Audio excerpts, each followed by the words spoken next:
Y'all may have seen my video about the main bearing failure and those main bearings, how they went bad. I have not taken off any rod caps yet. So normally you don't have a failure there, but it's going to be interesting to see. So I'm going to start taking them out. All right, I've got the first rod cap and rod and piston all out. For those wondering, these are actually 11mm bolts holding it in.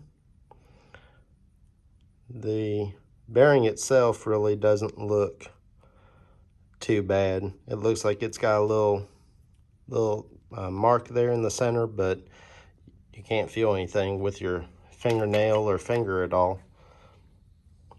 And this is the bottom side of the rod.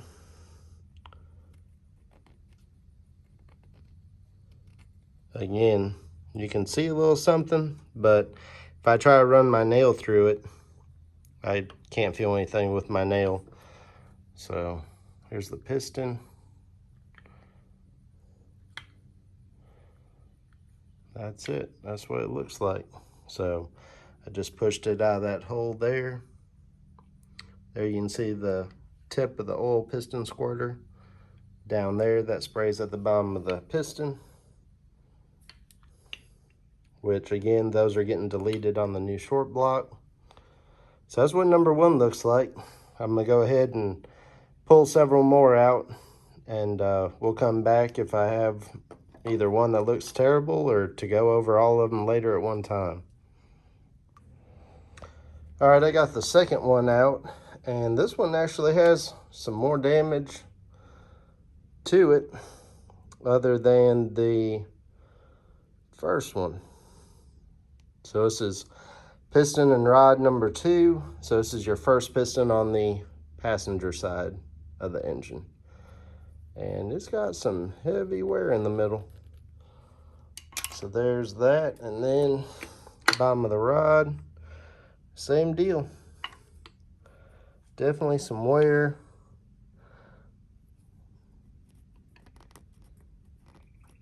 And that you can kind of feel. Now, on the crank itself, can't really feel much.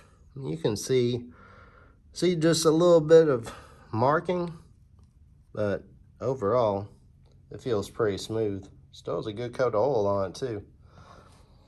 So, all right, time for 3 and 4. All right, here's end cap number 3.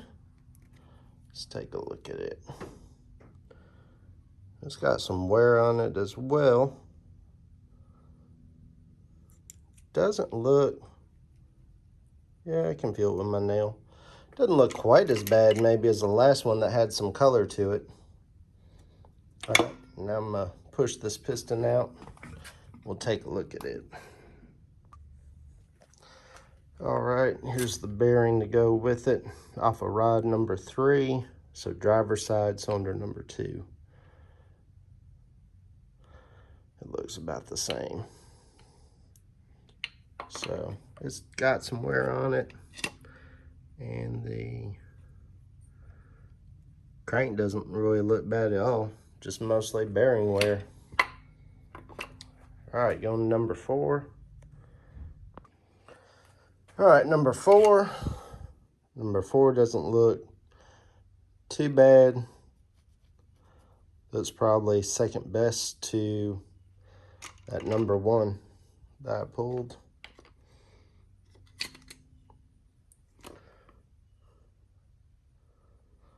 So there's the rod bearing. Again, it doesn't look too bad. Crank doesn't look too bad. On to number 5. All right, here is number 5. Number 5, not too terrible. Rod end of it,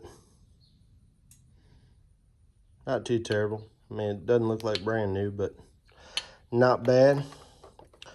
Well, then I went ahead and I got this one loose. We're about to find something here. Take a look at this. Went to take it off and bam. That bearing is not supposed to be out of there. So that means number 6 spun a rod bearing. Let's see what this other part of this bearing looks like.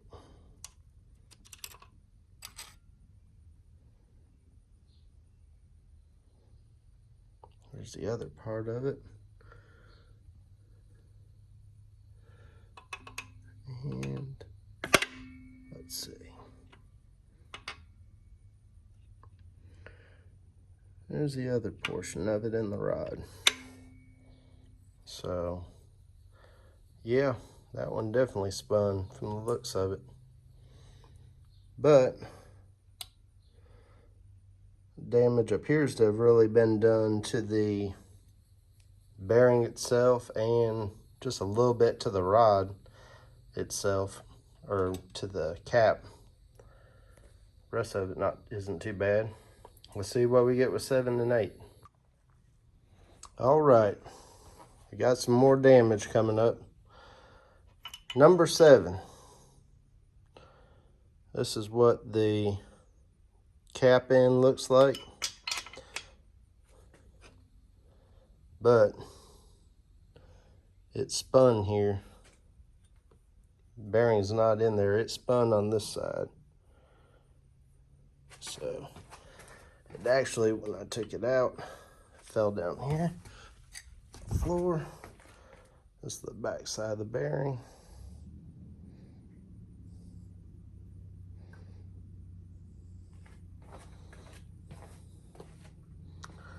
Yep, so number 7 spun. Set that there for now. And number 8.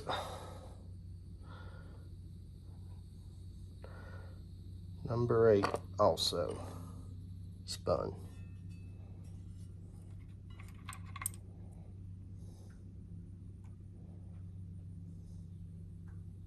Man.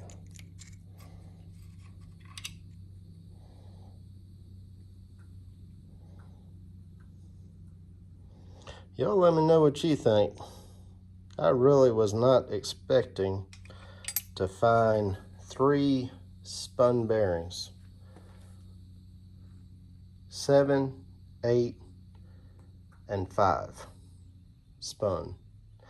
And number 2 was that one that showed quite a lot of wear on it as well. So y'all let me know what you think in the comments of all this engine damage. And I tell you what, hit that like button and subscribe to help me out. I got a lot of parts to buy. I need all the help I can get. Y'all hear me? All right, so that's 7 and 8.